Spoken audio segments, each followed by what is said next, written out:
Welcome back to Sippin With Sin podcast about 7 things and things and stuff that are important to everybody. It's facts. It's science. #1 podcast of such and things. Trust me, it is proven by scientists. People far more smarter than all of us. Far more smarter than all of us. Exactly. They're smarter than me because that didn't make any damn sense when I said that. But, you know, it does. It makes sense in the grand scheme of things. So, yes, just accept it into your heart of hearts. And that was a very refreshing beverage. A very refreshing GFUEL beverage at that. Yeah. Welcome back. Another week, another episode. We got stuff to talk about. We alluded to it last week, and we are getting into it. We got interview with a vampire to discuss. We've got Mortal Kombat to discuss. We've got spooky stuff to discuss and other things. So it is a jam-packed episode, and we appreciate you being here. But without further ado, we welcome back our esteemed colleague, the one and only Mr. Christian. Hello, everyone. It feels good to be back for another week. I can't wait to get into the things we have to talk about today. We have a lot to talk about today, and so we're not going to dilly-dally. We're actually going to somewhat stay on topic, and I'm not going to deviate. I'm going to get to it. So let's start with what we've been watching, reading, listening to, or playing this past week. Christian, what have you got for us? All right, so this week was, or last week, I guess, was a light week. I have read a little bit more of the book that I told you guys about called Little Heaven by Nick Cutter. This is the book here for those who are watching it on YouTube. I'm slowly yet surely getting through this book. It is getting better. The story is opening up a little bit more. Not that scary, I gotta say, at least right now, but it's very interesting. And I like the lore that they're building up in this book. So right now, I like it. Not as good as the last book I read by him called The Troop, but I still enjoy this book. I just always have to say that because it's the truth. Aside from that, as watching things, both of us watched something that we'll talk about here in a little bit, but I ended up watching some kid-friendly stuff this week. I watched finally the remake of The Little Mermaid that's currently streaming on Disney Plus. And my honest thoughts are this. As far as remakes go, for like the live-action remakes for Disney movies, this is definitely one of the better ones. I'm not the biggest fan of all the live-action Disney remakes, but sometimes you watch one and it's not bad. The first one that I remember watching that I didn't hate was Beauty and the Beast. There were some new songs in it that I wasn't like the biggest fan of, but the movie itself was fine. Beauty and the Beast I was wanted decent. more. Wasn't Yeah, I bad. wanted more from the Beast. I wanted some more like grisly, like visceral scenes of him. Not like him murdering people, but just like there's one scene in the animated movie where the Beast like fights off the wolves and like growls at them, and he does this like really dope roar that I was expecting to be in the live action remake that wasn't there. So that disappointed me. But as far as Little Mermaid goes, like the girl that played Haley Bailey or Halle Bailey, whatever her name is, I honestly can't remember right now, but she did a great job as Ariel. I thought her voice was fantastic. I'm not even gonna lie, her voice is fantastic. I believe Javier Bardem played King Triton, and I mean, he just sounded like Javier Bardem. He didn't sound like King Triton, but whatever. Melissa McCarthy did very well as Ursula. I can't lie. There's a lot of scenes. Pretty much every scene with Ursula is just her talking to herself about what she's going to do and her plans. It's just like an old school Disney villain would do. But she's talking to the audience essentially, like the children watching, the adults watching. She's talking to us. But her scenes were pretty cool. She looked cool as Ursula. She did her thing as Ursula. I didn't hate it, which I thought I was going to. And the songs weren't terrible like I thought they would have been. So I enjoyed it for the most part. I mean, obviously they added some things that I didn't really care for. The melodrama of the movie was just like, and because I'm an adult now, watching movies like this, it's so hard for me to side with the main characters because what Ariel wants to do and wants to be and all that stuff, I'm just like, shut up. Listen to your dad. Jesus Christ. Like, it's so annoying. But it's because I'm an adult now and I have to do adult shit and I'm not a kid anymore and I can't just be like, they never listen to the children. Like, I'm an adult now thinking like, yeah, that makes perfect sense. I understand what you're saying. So that part aside, like I did enjoy the movie. Do I plan on watching it again anytime soon? No. But it was a good one-time watch. I don't have anything bad to say about it aside from some of the scenes were a little iffy for me. I didn't really like the new songs they added because they needed the movie to be longer, but it wasn't bad. And Aquafina playing what's the bird's name? I can't think of the bird. Scuttle. Her playing Scuttle like was exactly what I thought it was gonna be. it was just Aquafina being Aquafina. So for an example, if you guys have seen Shang-Chi, she's the same character essentially, just not the kind of love interest. So that's what's happening. But yeah, I enjoyed the movie. It wasn't bad. The effects were cool. Some of the effects in that movie were much better than the effects of The Flash, which we talked about recently. So you know how bad those effects were. But that's the feeling I got. And then aside from that, for those Gundam fans out there, I don't know what sparked this in me, but literally today, I was thinking, you know what, Christian, you need to go back and just redo Gundam like from start to finish, but in your own time. So I definitely started watching Gundam Origins earlier this morning, and that's probably one of the reasons why my day has been very weird. But Gundam Origins is streaming. It's like 6 episodes, or like an hour each. The first episode's like an hour and a half though, but they're streaming on Crunchyroll. So for those of you who have Crunchyroll and want to get into Gundam and start with the very first thing, the first part of the story, it's newly animated. Check out Gundam Origins. It's not too long. Like I said, 6 hours because the episodes are like 45, 48 minutes apiece. But the first episode is longer because it's the beginning. But I'm watching that right now. I'm enjoying it, and Char is a badass. So definitely doing that. And then other than that, guys, all the stuff that I've been watching, reading, or playing is stuff that I think you've either been watching, reading, or playing. So I don't want to take that from you. But I will, real quick, I will say this. This will be the last full week that I am playing Ghost of Tsushima, mainly because there is something else for me to start playing now. And we'll get into that. But Sin, what have you been reading, watching, or playing, my guy? So for me, I've played a little more Starfield, and I don't know what I'm jealous. I am so jealous, dude, because I really want to play that. I don't know what my deal is with it. It's a cool game. I am having a lot of trouble getting into it. I don't know. Like, I don't know if my brain is just not feeling it at the moment, because I know literally Mortal Kombat is here, and that's like what I've been waiting on. But it's a lot starting off. Like, the navigation and like the moving and all is a little weird, so it's kind of overwhelming, and it's definitely slow starting. I know it's going to be an awesome game. Just the way it's done is really cool, but I'm having trouble getting into it, and I kind of hit a part on stream this past week where one quest was kind of bugged out because I can't pick a lock to save my life because the lock picking is hard as hell. And so that quest was bugged out, and I went to do another one. Couldn't figure out how to get there. It was weird. And then I went and did another one, and I didn't have a lock pick after doing all this stuff, and I was like, okay, I'm done with it. So I just stopped. I was like, I'm done for now. So I don't know. Let me ask you something. Knowing what you know now about Starfield, and you could go back, would you have still chosen Starfield, or would you have chosen one? There's 3 games that I really want to play that aren't Mortal Kombat. One of them is Starfield. Yeah. One of them is Armored Core 6 or 5, and then no 6, sorry. And then the other one is Baldur's Gate 3. Which one of those would you want to play the most? Well, I've never played an Armor Core game, so I don't really. Oh, yeah. fuck. I played like a demo, Okay. so I don't know much. I know it's From Software. From Software is a great studio. I don't know. Possibly Baldur's Gate, because I've never played a Baldur's Gate, and I hear great things about it. Like, no one says anything negative about it at all. So possibly Baldur's Gate. I wasn't super excited for Starfield. I was like, it looks cool. We'll see. Bethesda, they do awesome. Like, and I don't know. I think it's because Mortal Kombat's there, so my brain, like, I'm not fully invested, and I know it's like gonna be a big time investment in Starfield, so I'm kind of like half-assing it away. And not to mention, they don't really explain a lot of stuff in the beginning, so you're just kind of like figuring it out on your own. I'm like, what the hell is this? Like, how does this work? Kind of deal. And it's kind of overwhelming, especially when you're on stream and you're trying to learn, and I'm just like, ah. And so I don't know if it's necessarily a great stream game. I think it's a cool game, and by no means am I shitting on it at all. I think it's really cool, and I think it's really fun doing space stuff, because anything space like that, like Mass Effect and stuff, is dope. I enjoy that.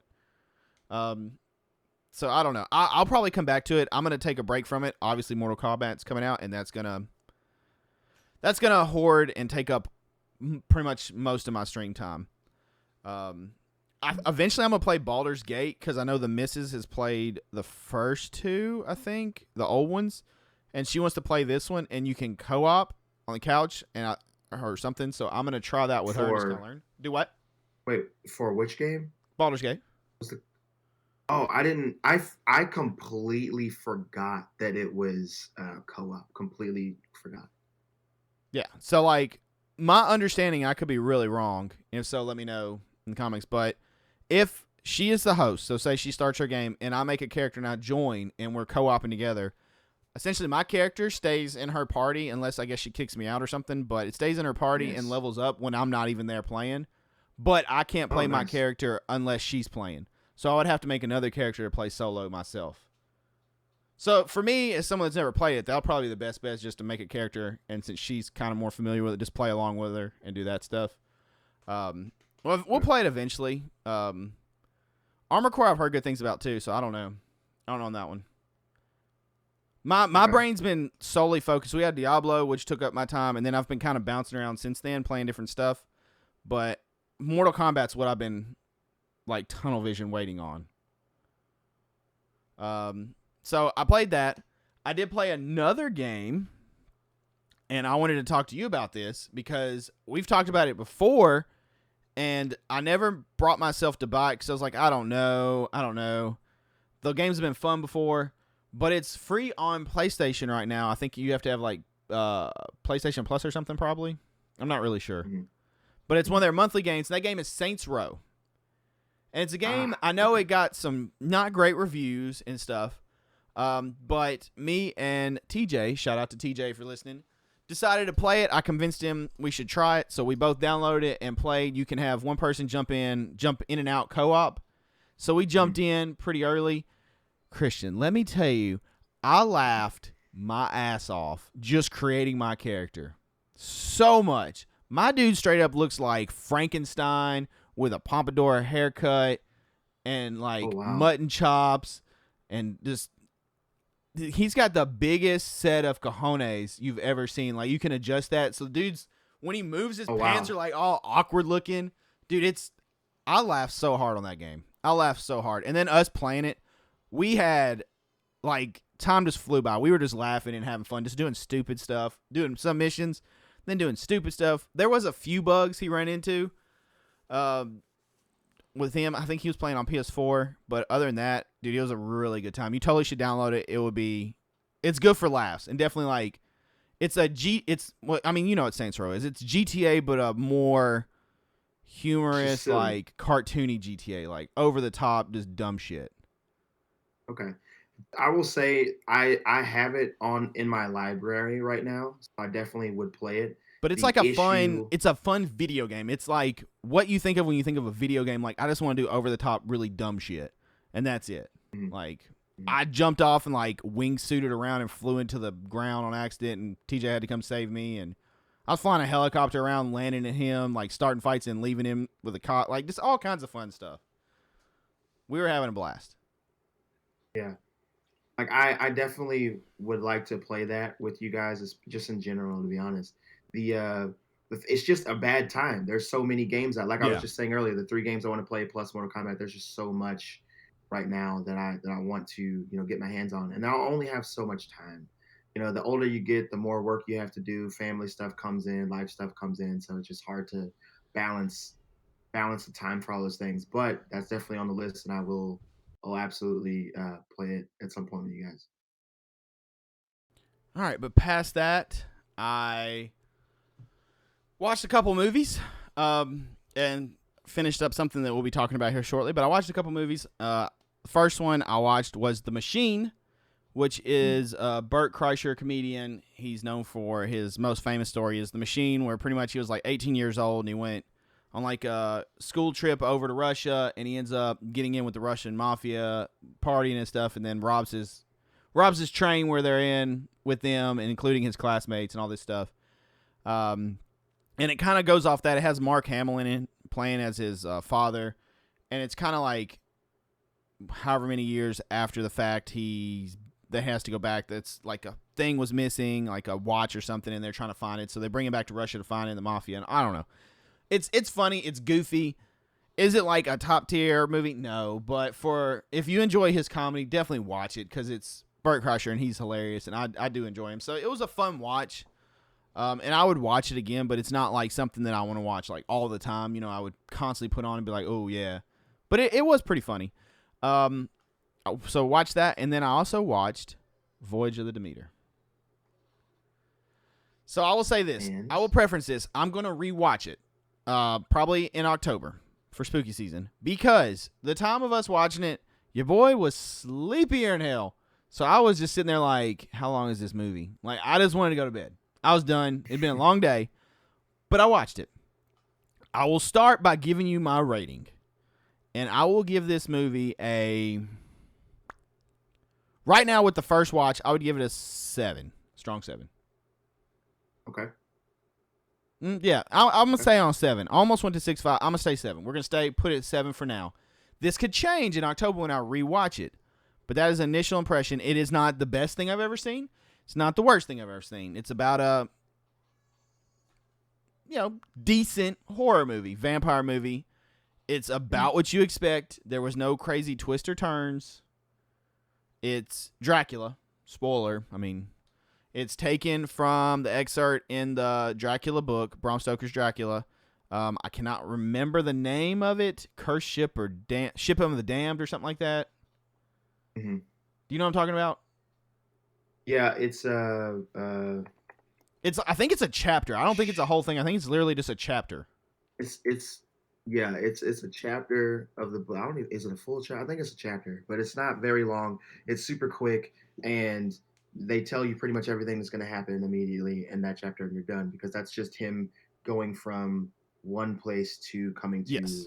So it's long story next. short, wherever Dracula was, I forget the place. He pretty much had feasted Pennsylvania. upon everything he needed to feast on there, and there wasn't really much left. So he works his way into. You don't see all this, but he pretty much gets his coffin put on a ship to travel to London. Does that sound right? I think it's London. Yeah. And he gets on this ship. And for this movie, I cannot think of the actor's name. He was Dr. Dre in Straight Outta Compton. Oh, okay, I got you. I can't think of the actor's What are name. you talking about? Anyways, he is on there, and he's a doctor. And he's pretty awesome. He's a cool character. Yeah. So it's not. There's nothing crazy. Like I'm trying to think of like. Pretty much, you have a Dracula who is not the Dracula we're used to. He's definitely more of a creature Dracula, like this creature vampire. When you see him, and yeah. I mean, some people turn, some people burn up when the sun hits them. They're on a ship, Okay. and Dracula tries to ration his food. So, I don't know. There's really not a lot. Like, it's a basic premise. They get on a ship. The ship's sailing. It sails through some storms. People start dying. They think it's a plague. Next thing you know, they're like, oh, shit, there's a vampire here. Where's he at? We got to find him. And they're like, oh, he's rationing. One person pretty much per night. Okay. And then they don't really do much about it, which makes no damn sense. They're too worried about trying to fix other people. And then he just slowly picks them off. And then they have like a big final battle because there's this girl that gets saved early with a blood transfusion. And so she's like, explains about her village getting ate up. And then that's about it. And then he like goes into the dude's thoughts and is trying to convince him not to steer the ship out to sea. And I don't know. It's there's not a lot. Like, there's not a huge premise. So I mean, that's basically the gist of it. It was cool though. I mean, that's not terrible, yeah. No, it's not awful. I've seen much worse. I mean, it's literally cut and dry a chapter that's drug out over, I don't know. I don't even remember how long it was. So yeah. That's pretty much the meter. Anything? Okay. You have anything you wanted to ask or anything on that one? Yeah, like how were the effects? I want to know, like, from what you remember, what were the effects like for They're okay. for the actual creature? I mean, Dracula didn't look bad. It's definitely better than Flash, but is it stuff that I'm like, damn, that's like awesome looking? They're all right. Gotcha. And then let's see, what was the other thing I was gonna ask you? Oh, the movie feel too long? Like I know you were sleepy, so it might be hard to answer. But I Dude, was just that movie curious if felt the like movie it drug felt on like forever. I was like, look, I wish Dracula would quit rationing. I wish they would nut up and, like, let's start fighting. Like, I don't know what they're doing. That part kind of made me mad because they were like, oh, no, they're bitten. What can we do to fix it? Oh, let's look at it. And I'm like, hell with them. Let's worry about finding the damn creature and let's kill the bastard. But they're like, oh, no, he's taking one a night. And then here comes night. Oh, we will defend ourselves. I'm like, why are you not going during the day? Like, what are we doing right now? Like, get your life right. I can't even remember how long the movie was, honestly. Let me look. okay. It's. And then What's your last question? what was I have one more. I have one more question. Oh, when we see Dracula like feeding on Corey people, Hawkins was turning the people, actor, whatever. by the way. Okay. Corey Okay. Hawkins was the But one. when we see that type of thing, when we see that type of thing, like him feeding, feasting, turning people, what have you, like how does that look and feel? Does it look and feel cool? Because I know this is a different type of Dracula. It's more savage a little bit. He's a little more savage with it. Okay. He's not like, I'm gonna compare him because it's one of the more recent vampire things I've watched.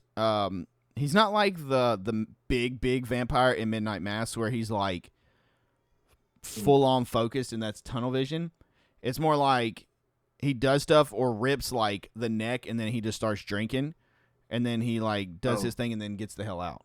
Like he's a little more savage with it. It's not like seductive, let me just bite upon your neck. It's more like, let me rip into your neck and start feasting kind of deal. Gotcha. So he's definitely not charming Dracula at all. Okay. And well, never mind. I guess I won't say it because that's kind of spoiling because that was my prediction about the end. But yeah. Well, I still want to see it. No, it's worth watching. It's definitely worth watching. It said the budget was $45 million on it. Universal did this, so Rotten Tomatoes gave it a 45%. I'm trying to find the runtime of it. Runtime is 119 minutes, so a little shy of 2 hours. Okay. Honestly, I think they could have made it a little shorter. Like I said, they drag out some stuff. Sir Davos, I can't think of the dude's name, so I'm gonna call him Sir Davos. He's pretty good in it. Mm-hmm. Typical captain stuff, like I stay with the ship and I'm gonna blah blah blah blah. You know, all that stuff. They have a little moment with like I won't go into that. I'll wait till you watch it. But yeah. Okay. One dude gets turned at one point, and that's the big realization because you have like this stowaway they find at the beginning. It's how you find out Corey is a doctor. His name's Clemens, I think, in the movie. He's a doctor because he's like, oh, you know, whatever, she's about to die, blood transfusion, and he does that, and it actually saves her life because Dracula had been using her as almost like a snack, I guess. So it saves her life, and I guess the changing of the blood from his to her, whatever, saved her. And so she kind of helps give a backstory and a little more about Dracula and like what had happened previously, and that kind of explains about him a little bit, and all that. Yeah. So. Okay. Yeah, it's worth a watch. I will rewatch in October, and we will revisit this, and I will have better details and stuff. Like I said, your boy was tired. I was sleepier than hell, and I was like, Dracula, get to work, quit dragging this out, do what you gotta do, and let's wrap credits. Come on, chop chop. Because we know you're not about to catch these hands. You about to do Dracula shit. Christian looks very enthused, by the way. I'm just really out. You're I'm really really what? just thinking about how I'm gonna feel about this movie because, like, it's something that I saw It's pretty and much I thought to myself. the reviews. You know how it said it's not the best, it's not the worst we've seen. It's a pretty decent horror movie. That's pretty accurate. It is by far not the best vampire movie I've ever seen, but it's by far not the worst vampire movie I've ever seen too. So That's fair enough. It's decent enough. Like it's worth watching. Would I watch it again? Yeah, I'm definitely gonna watch it in October. I already said that when it ended. I was like, I want to rewatch it. I want to revisit it and pay more attention and like be more into it because I do dig Dracula stuff. So it'll definitely be something that I'll check out again. Okay. All right. Well, I guess we'll move on. All right, moving on. Good review. So next, thank you. I watched the Kombat Kast. The Kombat Ooh. Kast, number 4, and this one was pretty much your launch trailer. Which in our launch trailer we saw Kronika, which I don't know how I'd missed her before, but Kronika will be in the game in some aspect, puppeteering, I guess, Shang Tsung. You saw Reiko coming back, Yeah. who was Let a me 3D era comment really fighter. quickly. Yeah, let me comment real quickly because you just said Chronica puppeteering. In the last game, in Mortal Kombat 11, I don't know if you remember, Chronica is talking to, I think, Revenant Liu Kang, maybe Raiden. She's talking to one of the characters, and she mentions the Well of Souls, and they pretty much telling Chronica, well, Shang Tsung is dead or he's gone, and the Well of Souls is useless to you, and blah blah blah. And she's telling, I think she's talking to maybe Cetrion. She pretty much says, yes, the Well of Souls is what I need to repower myself once I get the crown because it needs to be recharged, whatever, whatever. And she says that she's been tearing Shang Tsung all this time through multiple timelines just in case she needs him, which is she needs the Well of Souls. So she tells us in Mortal Kombat 11 that she is the reason why Shang Tsung is the way that he is, why he feeds on souls, why he has the Well of Souls in general, the Soul NATO, all that stuff that happens. Like she why Shang Tsung is that way. So that let us know just that all that time ago that in another timeline, Kronika is already puppeteering Shang Tsung to feed on souls and to start doing all this kind of mystical, magical shit, staying young and all that for the purpose of her being able to use that to be more powerful so that she can start fucking with time again.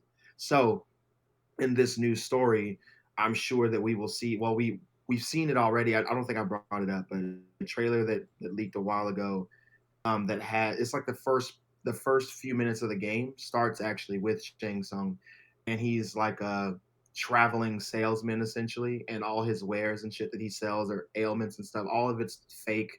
He's just using like terrible magic, like fake makeup and shit to show people that all his shit works. Then Kronika shows up and pretty much offers him. She's like, "Hey, I could make all that magic and stuff real for you if you just kind of come with me. If you do this and you do that, and you'll have everything you want." Because Shang Tsung is like broke as fuck. He can't fight. Like literally getting his ass whooped by town people because he's in bad shit. And Kronika's like, "Yeah, your life could be so much better. You can do this. You can do that." She's just like essentially like, hey, drink the Kool-Aid and I'll give you whatever you want. And he's like, yeah, yeah, yeah. So he does that and then becomes later on the Shang Tsung that we know, that we've known. So I'm really excited to see how they tell that in this game, how that story comes about, how Liu Kang sees that and does whatever he's going to do, how the tournament fixes whatever it's supposed to fix, whatever.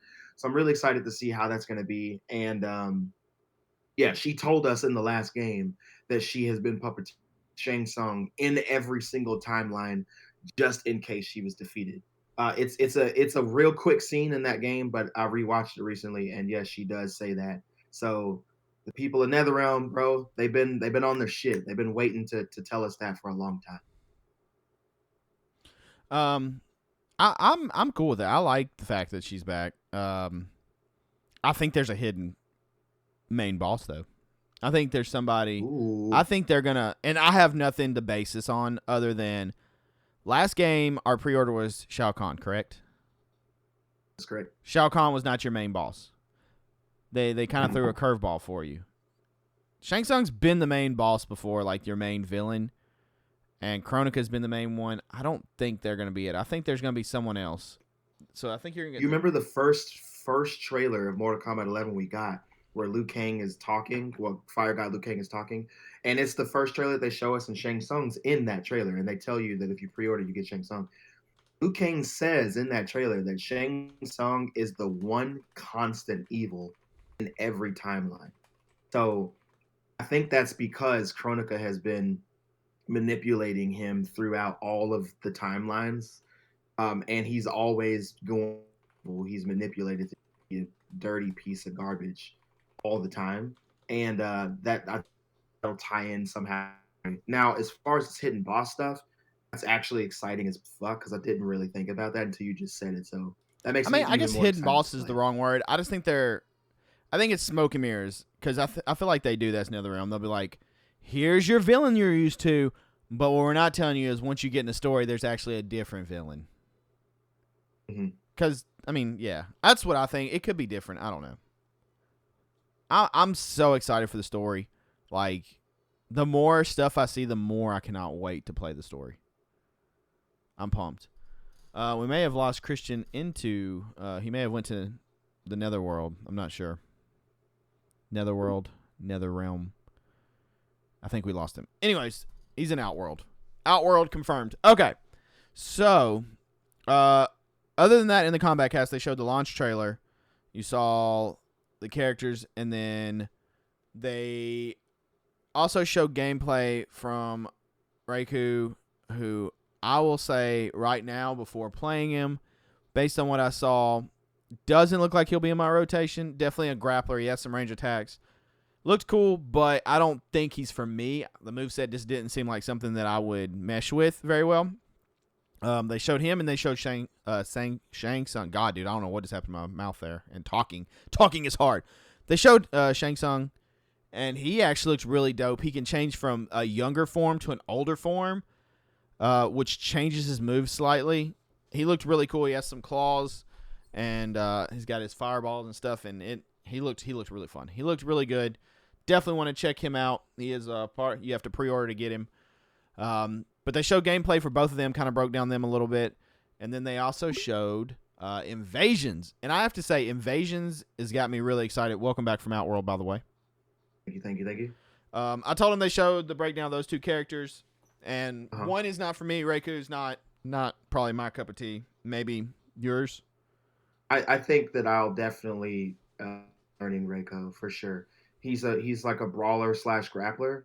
Playing characters like that in games like this, I won't use him a lot because he only has a little bit of he only has a little bit of projectiles to like get people off his back. If you use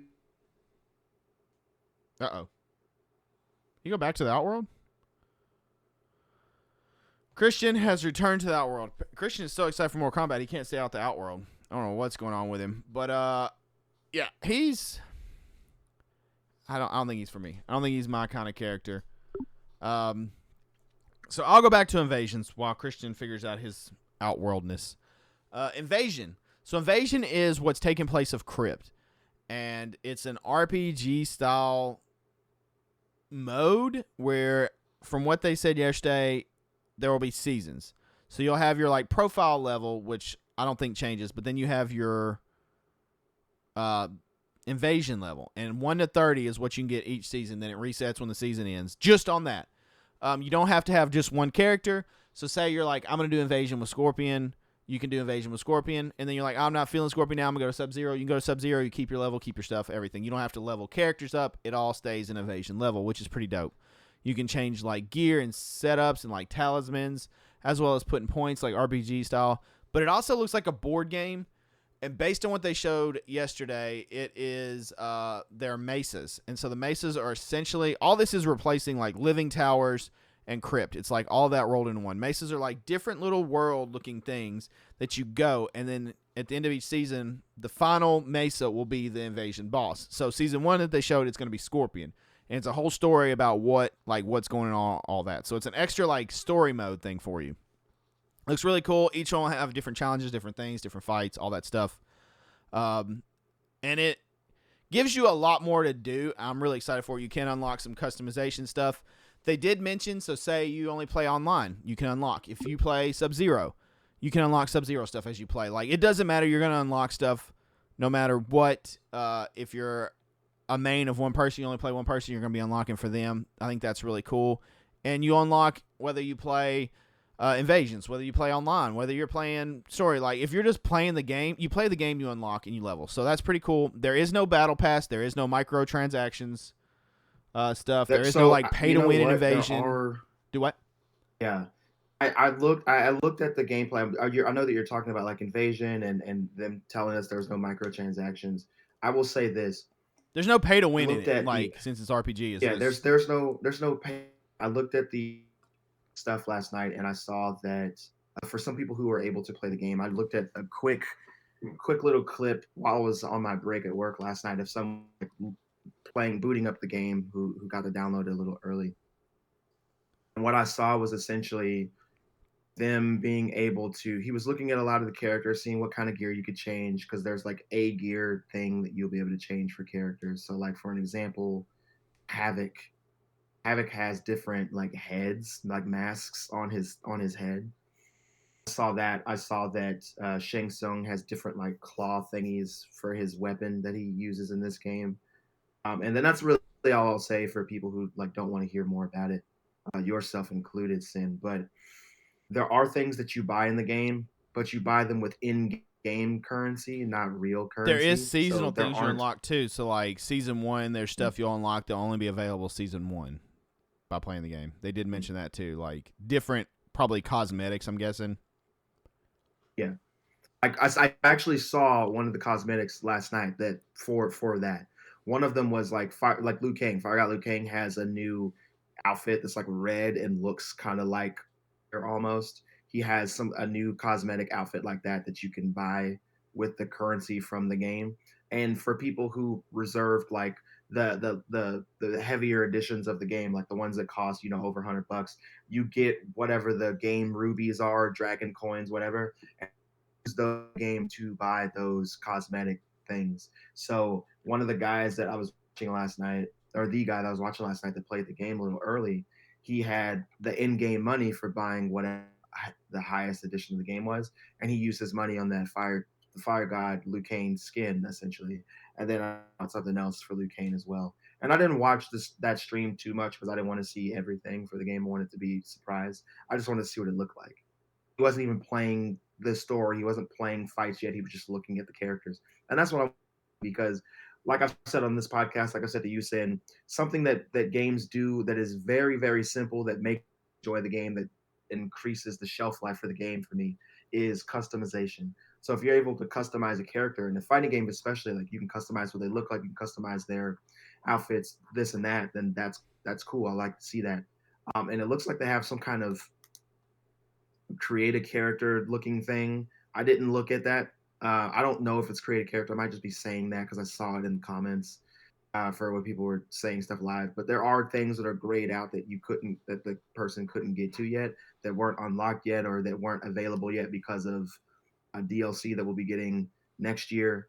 And people were asking, and I think I answered one of these questions too. People were like, "Oh, when do we get the DLC? When's that coming out?" And this year there's no DLC. It's next year. So you will be able to play the game and do whatever's happening in the game, the invasion, getting all that stuff, playing the story all. But as far as the DLC characters, the new modes that they're going to introduce, it won't be this year. That'll be next year.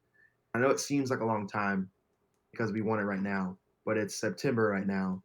We'll have October, we'll have November, we'll have December, and then next year. I don't know when that stuff's coming out next year because they haven't told us, but I do know year. So you got 4 months essentially to play the game, enjoy the game, get good at the game, get the stuff you want in the game before they start introducing new stuff, to keep the shelf life of the game copacetic. So I like what I saw, is what I'm saying. I like what I saw. I'm obviously, y'all, you know me. I'm not the biggest fan of the cameo shit, but the game itself looks great. So The I don't cameo have they any did complaints as of yesterday, yet. it was interesting. I can't remember the character's name, but he actually added a little health to the character. Ooh. And then Ooh. instead of you just pushing a button and him coming in and attack, you had, when you summoned him in, he had to charge. His meter doesn't charge on its own. You had to bring him in and charge him. So you have to protect him for a second. And then once he comes out, then you can do an attack. It was actually really dope. And I was like, okay, these are going to be pretty interesting to see like how people use them and how you like mix and match. So I'm really excited. The launch stuff and then the Kombat Kast yesterday, all in all, just got me even more excited. And I'm literally frothing at the mouth to play. I cannot wait to play it. Like, I want to play right now. I want to go play the story. I want to play Invasion. I want to start learning my characters, labbing it up. Like, there's so much stuff I want to do, and this is going to be a big focal point of my content for a while.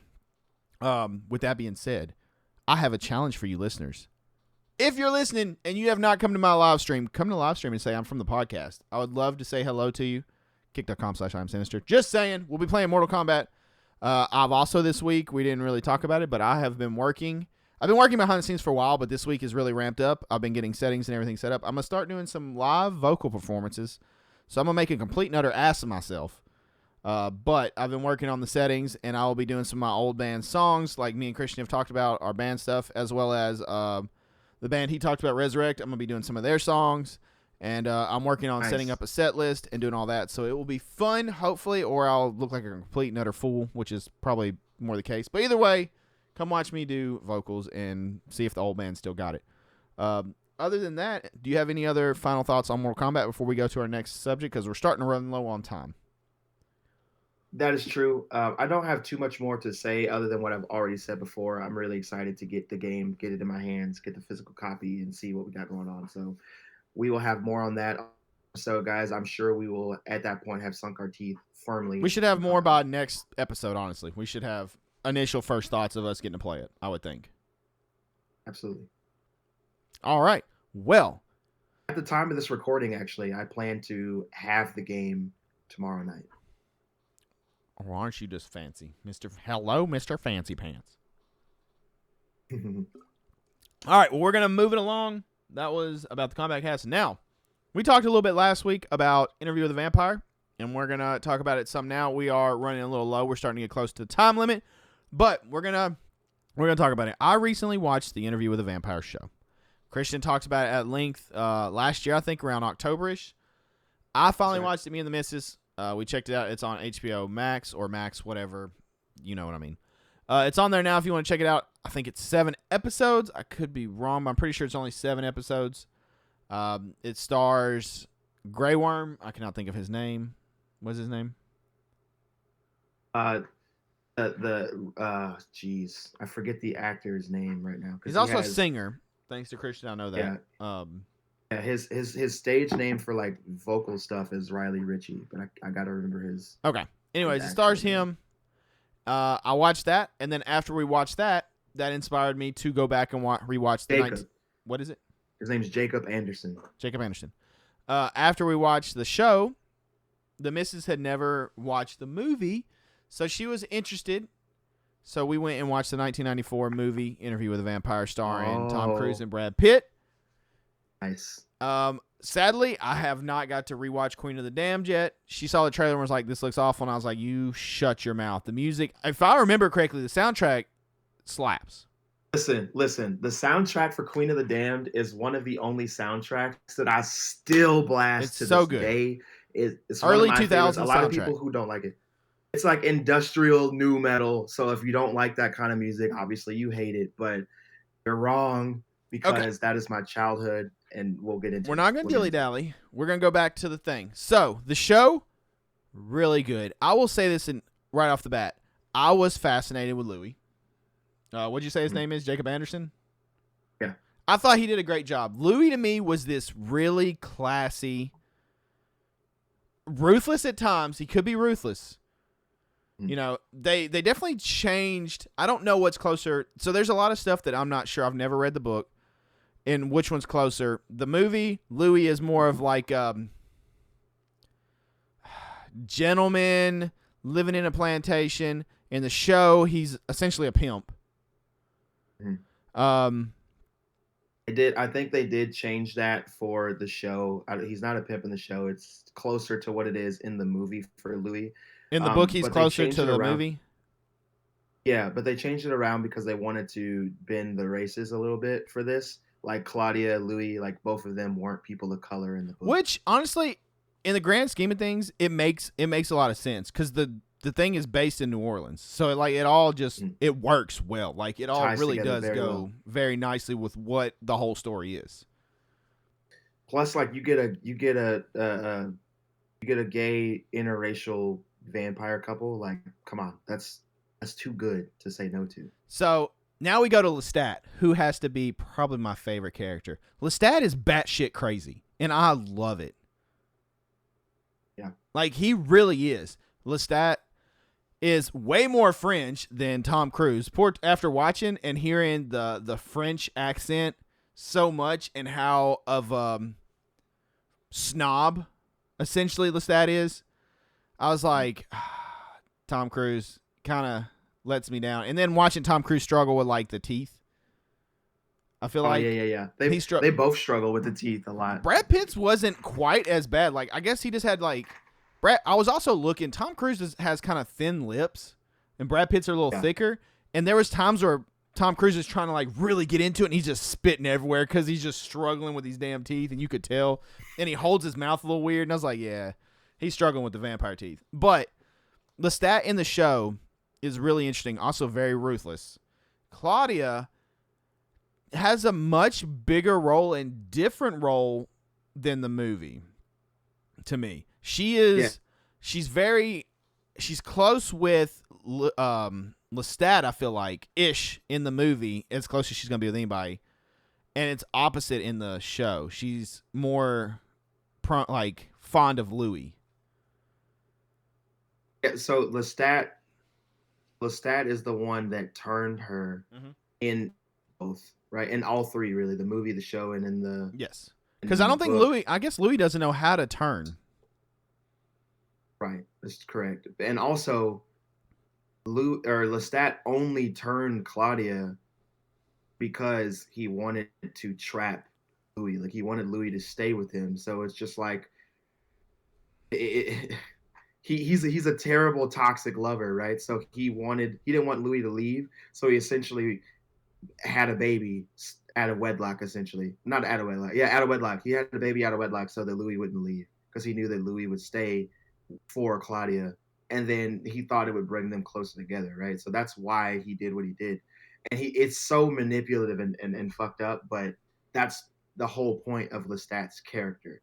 So I thought that was great. Seeing it in this rendition is really good because you see it even more so that way, more so than the movie even. But Claudia is closer with Louis she's closer with Louis in all of them. It's just the way that the actors play it is different in the 1994 movie.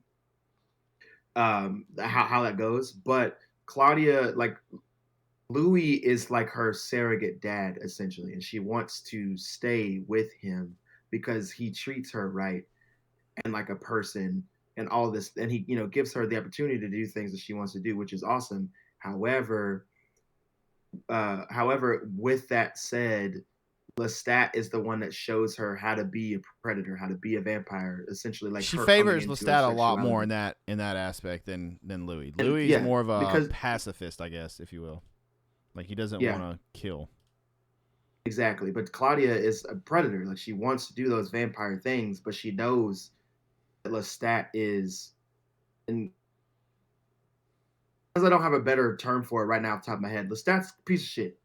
She knows that about Lestat. Did you like Lestat in the show? For sure. I absolutely love Lestat. I like Lestat in all of his renditions because he's like the vampire that we follow. Louis is more so. Louis reminds me of those Buffy fans. Louis is like Angel the vampire, right? Like he's very damned. He's very broody. He's very like, oh, I don't like doing this. I live all the time, but blah blah blah. Like he's in that realm of things, right? The very broody, kind of edgy vampire. And I really like Louis, especially this version. I really like Louis in this version. Louis is a lot more likable than Brad Pitt's in this version, to me. Yeah. The way Jacob answers, we get more time and we get more dimensions. Character development with him over the years. Yeah. We get more dimensions of Louis. This version's Daniel Malloy, the show. Because I did. I liked. He was kind of an asshole, and I liked it. He would. I didn't like him at first. I didn't like him at first because he was super abrasive and whatnot. But that's his character. It makes more sense. It makes sense for what he has, his illness. It makes sense for what he's been through. And I actually grew to love his character because he constantly is calling Louis out on his shit. A lot. And changing story. Like, I'm gonna skip Louis changes the story, and you'll see him like change it in real time. Like, it was raining that night in the swamp. He was like, maybe it was, and like the story changes all of a sudden. Like, there's different things. What is the phrase he says? Like something about remembering. You know what I'm talking about? Because he writes it in his book in the show, and Louis calls him out on it. And then later, when Louis says something, he says it back to Louis again. God, I thought it's really Oh, really well wrote and shot. Honestly, the show, like really I well did written, really really enjoy it. well I was shot. Yeah. interested in it, and it, like I said, it made me want to go watch more content of it. Um, Mm. is there a season 2? While you're looking it up, It's not out yet. They're working on season 2 so there currently. is going to be one though.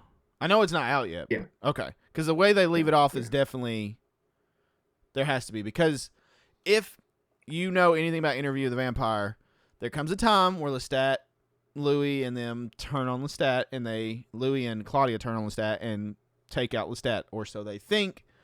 But Lestat is much, much older than them and stronger, and they don't finish the job, and Lestat then pretty much feeds on rats and stuff and comes back. What I can say is they're definitely making a season 2.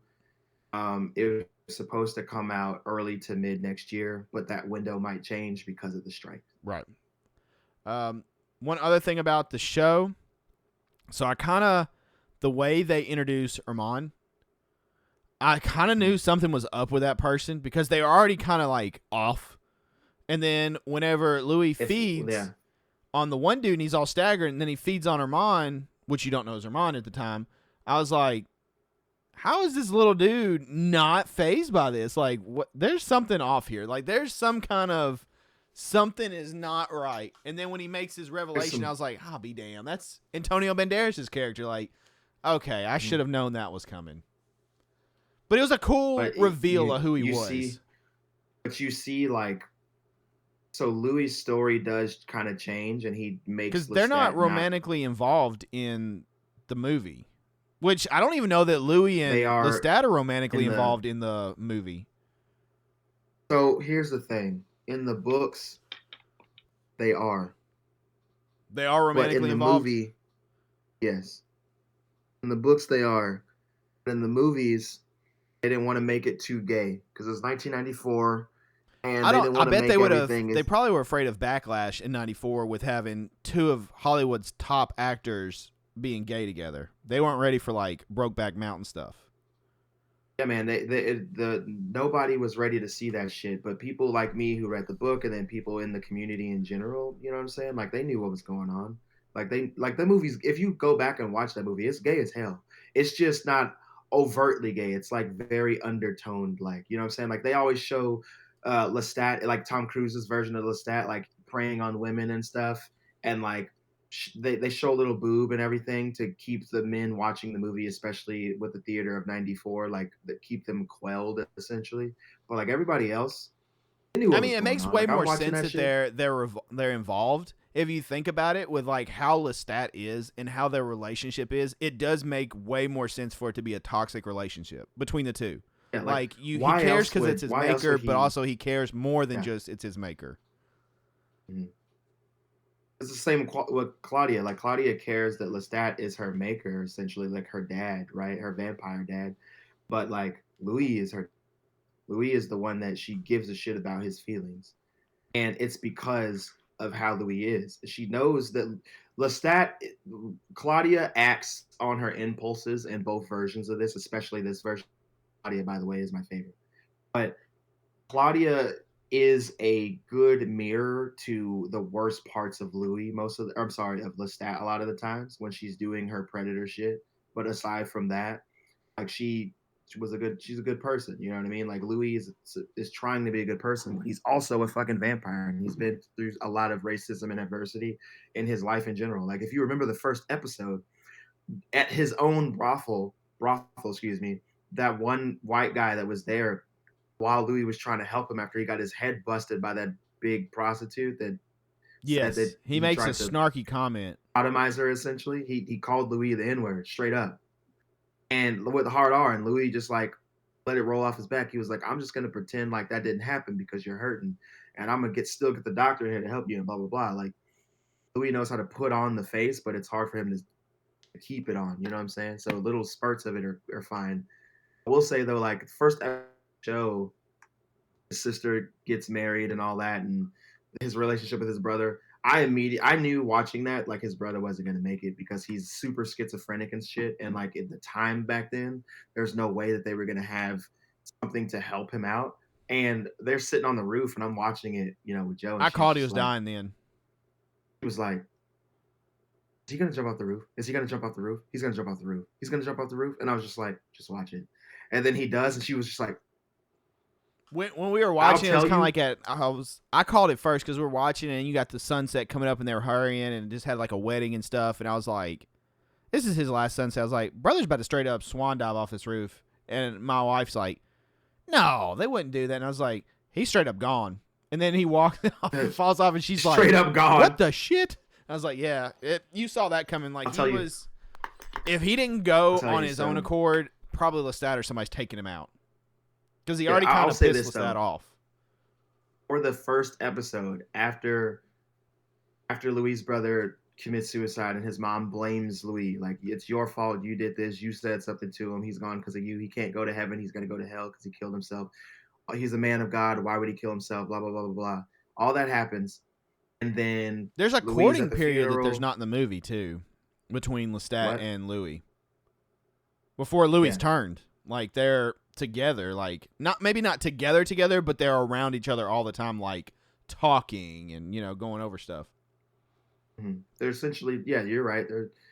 It's the courting phase, exactly. Like, but Louis even says it in the episode, but he was being hunted that whole time. Yeah. Lestat is just preying on this dude, giving him what he wants, compliments, telling him what he needs to hear, like doing everything he needs to do to draw Louis closer to him. And then once his brother dies, and they've already like hooked up at this point, right? They've already had sex at this point. And then his brother commits suicide or whatever, and then Louis is trying to stay away, but he's in Louis' head, like, come to me, Louis, come to me, Louis. He's like doing all this stuff. And Louis goes to the church to try to pray the gay away, essentially.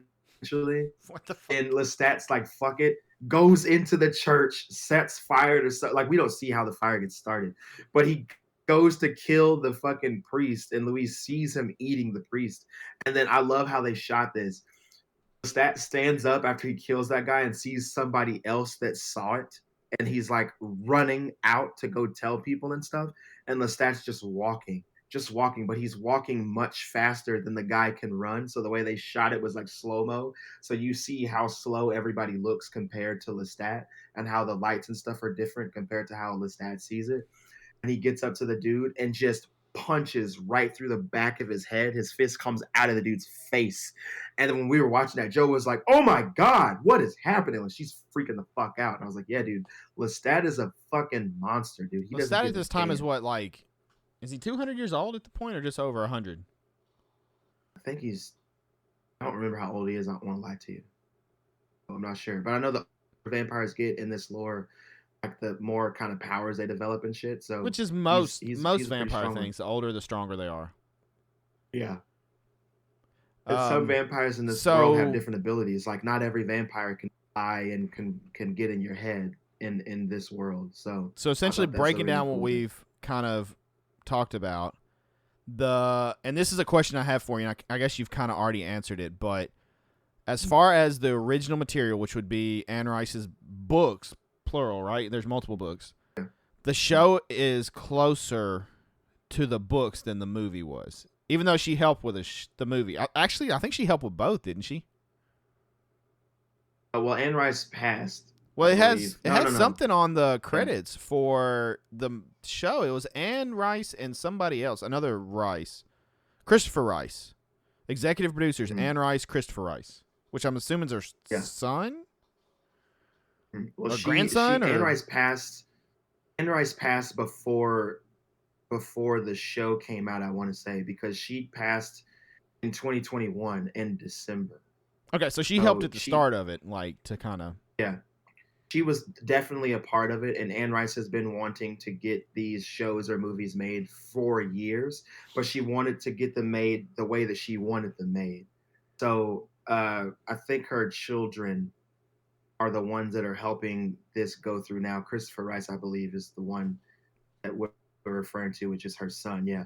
But I think, because he's helping her. He's helping them do the also shows. An author. And he also, he writes, like, one of his books that I remember is the Ramses of the Dead, and then the Passion of Cleopatra. Like, he writes a lot of vampire-y shit too, but he uses historical figures. to do his stuff.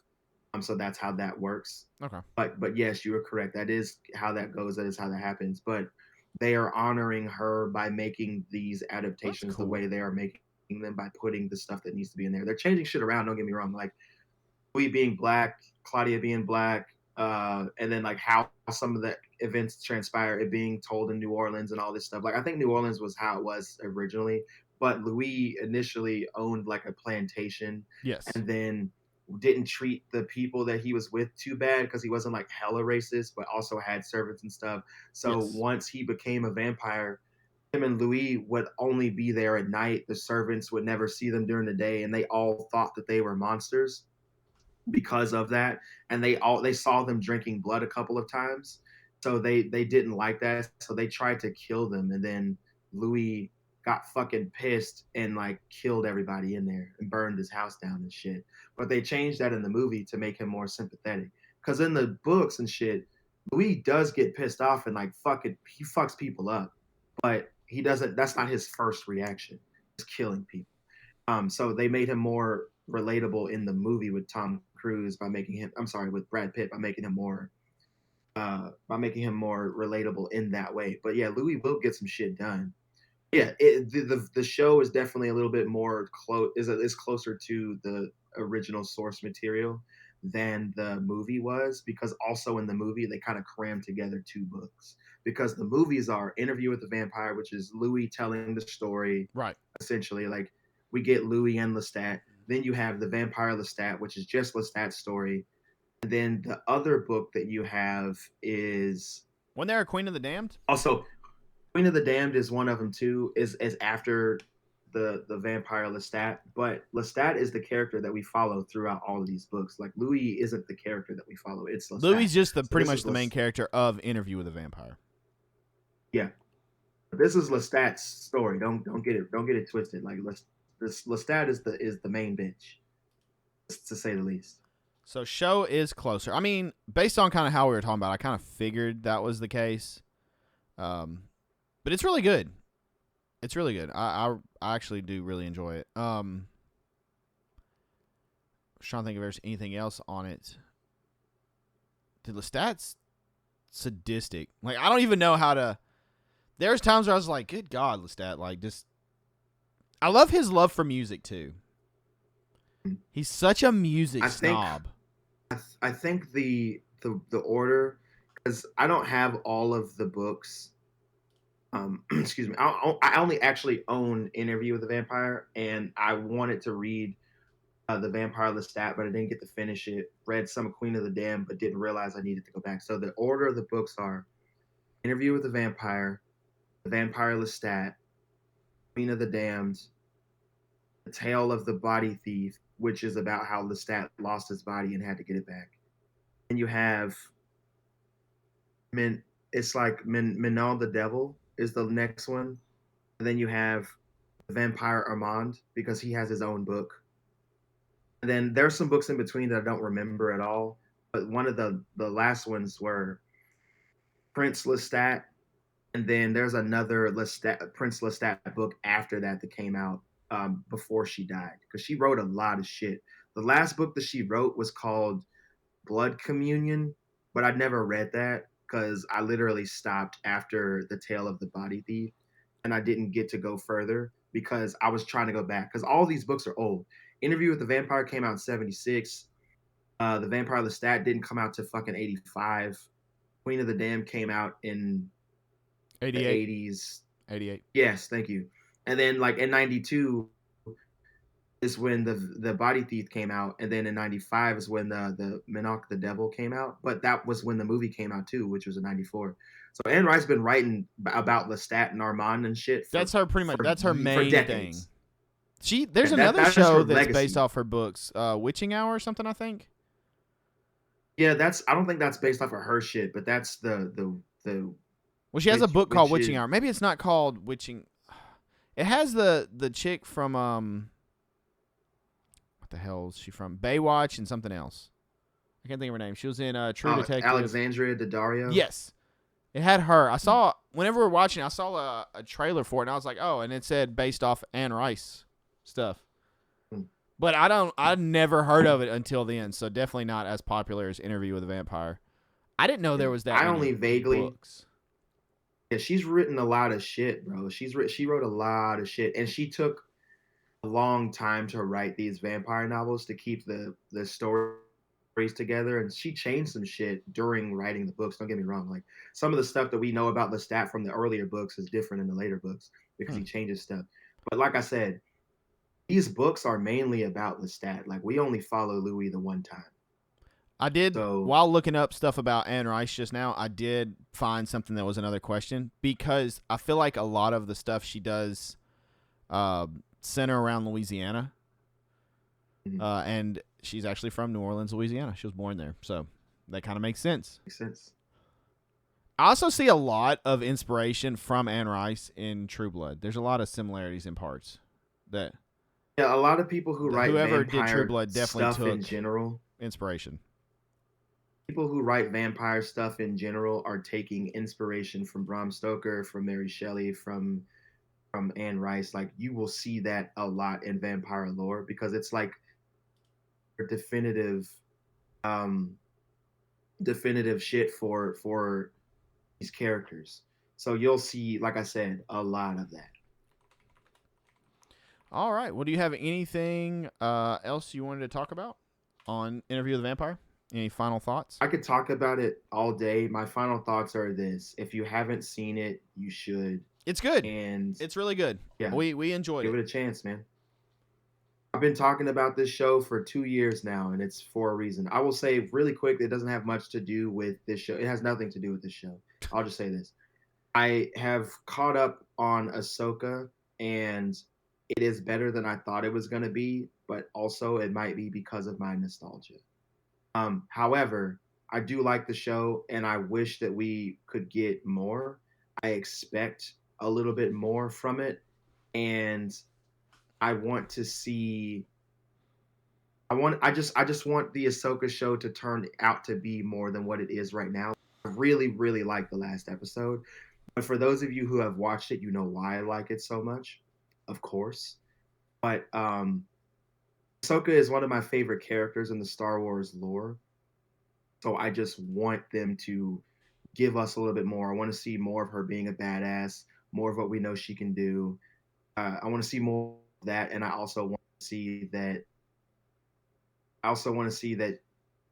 I want to see Ahsoka just be the Ahsoka that we know that she can be in the show. But I know that they have to make it this way for casual fans and stuff. But I'm just ready for to just be a fucking beast all the time. But yeah, I do like the show. I don't have anything bad to say about it. And I'm hoping that we get more from it. Also, really quick, I just saw literally just now that NSYNC is having a reunion after 20 years to release a song. So like if you were an NSYNC fan back in the 90s, now's your chance to be. Oh my God! Now's your chance to be heard. So there you go. But that's so it. Christian's going to get NSYNC tickets confirmed. I do have tickets for other shows coming up, but not NSYNC. Oh my God! All right. Well, it's that time of the episode, ladies and gentlemen, where we pass the whiskey. That's right. Get your Whiskey. as we go into our last call question. And this week we are throwing you a curveball. We had a last call question coming from the one, the only Mrs. Sin. She, as we've talked about, have been watching a lot of vampire stuff lately. So she wanted to know, what is our favorite vampire movie of all time? Okay. We're going to let you top go. Of my head. It's also my favorite vampire book. I really like Let the Right One In. You son of a bitch. Is that yours too? I was going to say there's several that I could say. I mean, I could even throw in My Grandpa is a Vampire. I think that's what he's called. My Granddad's a Vampire. Do you know what I'm talking about? I don't. That's hilarious. It's like a though. 90s goofy kids vampire movie. But that Makes obviously sense. isn't it. I was going to throw up there Blade. You can put Blade out there. Blade. You can put Blade. Nice. I was going to say Good Let Me In. I was going to say Lost Boys is a great one. Fright Night. Bram Stoker's Dracula. 30 Days a Night. John Carpenter's Vampires, which after rewatching it isn't. Are you muted? Okay. Christian decided he was done talking to us. That's a really hard one for me. And if I had to pick just one, I think I'm gonna stick with the OG original.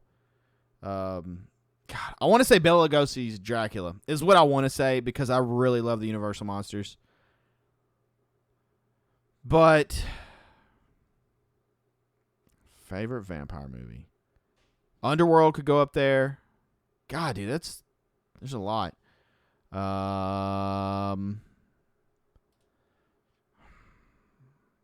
really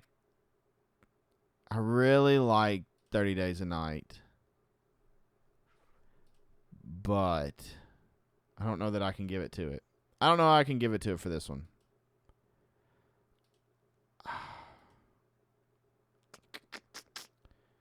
And Christian's not here to talk. What is the one called? There's a movie that documents.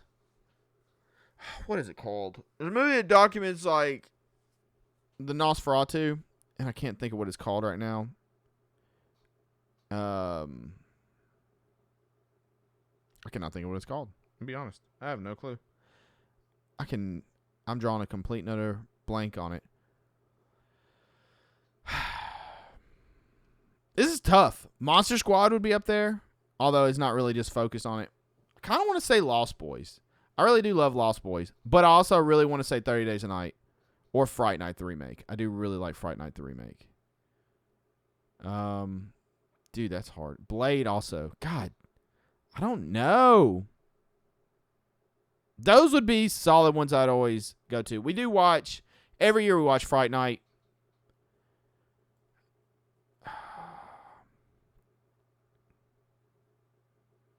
My answer is going to change every time. I'm going to say Fright Night right now. I'm going to go with Fright Night, although Bela Lugosi's Dracula I love very, very much.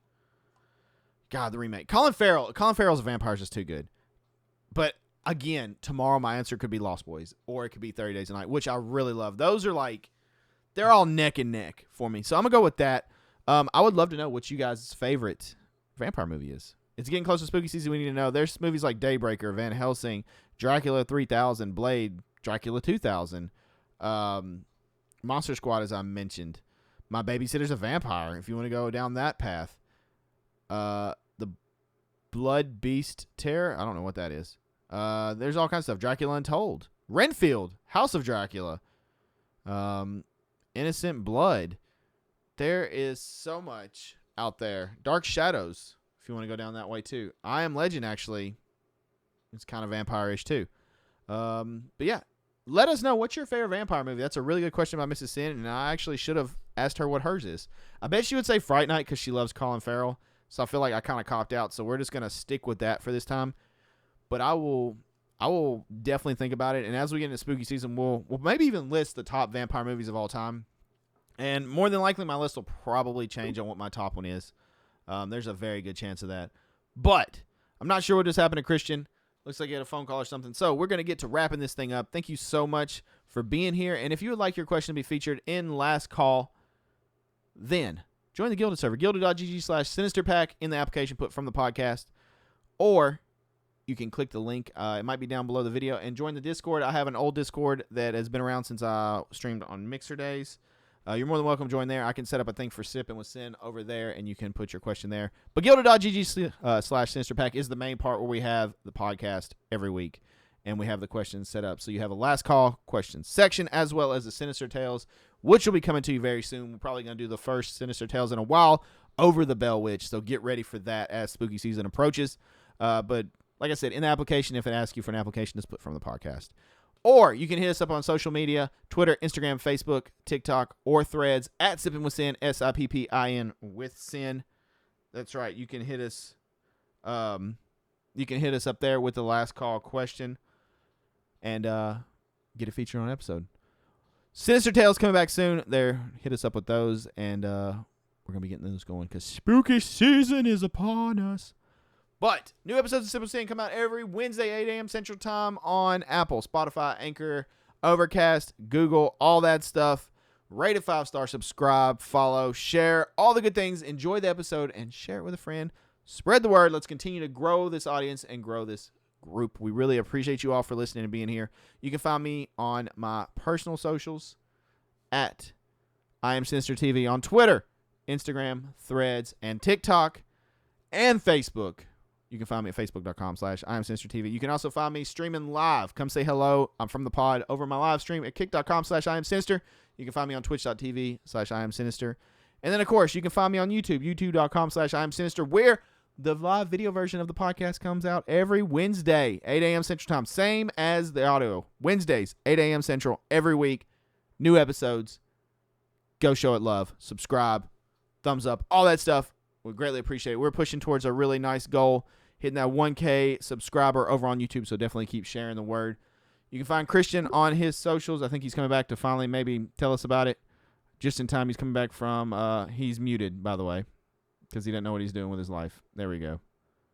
I don't know, life totally was muted. But you guys can find me on my Instagram. That is Venin, all one word. You guys can also find me on my TikTok, which is just my name, Christian Vincent. You guys can also find me on my own horror podcast, it's Horrorverse Pod, on all the socials. Come say hi, say what's up, pop in, ask me horror questions, ask me about movies, ask me about my opinions. Tell me if you think I'm wrong. All those things. We love to see it. I'm there pretty much all the time. Sorry about the difficulties here. I had some real life things going on, but we're back in it. And I believe that your favorite vampire movie of all time currently should be Fright Night, because that's the one that you always talk about when we talk about vampire movies in general. I don't know. 30 Days a Night's remake, really up there for me, though. 30 Days a Night is up there, but you don't talk nearly as highly as you talk about Fright Night. You really like that one. It's still. I just really like Colin Farrell as a vampire. I think that's the thing, is like, to me, he is a really good Dude, his vampire. version of Jerry was awesome. His version if of I Jerry was to so cast good. a vampire, and I'm like, this dude would make an awesome vampire, Colin Farrell. I mean, just I has get that. I get that. That appeal. Like, he would be on really high on the list. I don't know. I did bring up that maybe as spooky season comes about, probably our first Sinister tale will be Bell Witch. But Ooh, yeah. we may need to rank top 10 vampire movies. Wow. Do you want that coming up, or you want it right now? No, not right now. Not now, because we're in. No, I knew. I'm kidding. Christian trying to come back and just. But that's definitely. That'd be a fun something conversation that we can do for you guys. There's a lot of vampire content out there. Absolutely. All right, ladies and gentlemen, that's going to do it for this episode, though. We do greatly, greatly appreciate it, and we can't wait to see you guys next week. We are getting closer and closer to 100 episodes, so thank you all so much for being here and listening to our nonsense every week. We do really appreciate you. But it's that time. We're closing down shop until next week, so you don't have to go home, but you got to get the hell up out of here. It's time for Christian to do the thing and close the doors and lock it down tight. Tight like a tiger. Thank you guys so much for tuning in to yet another episode of Sipping With.